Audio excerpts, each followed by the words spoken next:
Holidays-nale, adu namma GT Holidays da. GT Holidays, South India's #1 travel brand.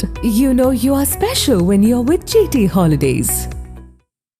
Karur கூட்ட நெரிசலில் பாதிக்கப்பட்ட மக்களோடு இருக்கிறோம் என்ற நம்பிக்கையை ஏற்படுத்துவதாக ஹேமமாலினி தலைமையிலான தேசிய ஜனநாயக கூட்டணி எம்பிக்கள் குழுவினர் தெரிவித்துள்ளனர்.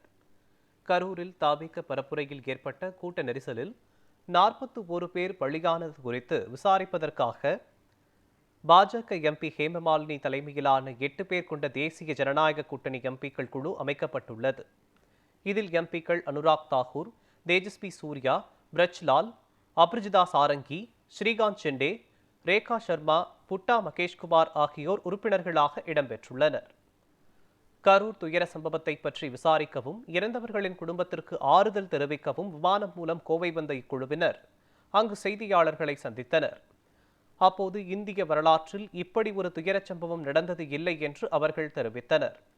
மக்களோடு இருக்க வந்திருப்பதாக கூறிய என்டிஏ எம்பிக்கள் குழுவினர் எத்தனை நாள் என்பது முக்கியமில்லை, மாறாக மக்களுடன் இருக்கிறோம் என்ற நம்பிக்கையை ஏற்படுத்த வந்துள்ளோம் என்று குறிப்பிட்டுள்ளார்.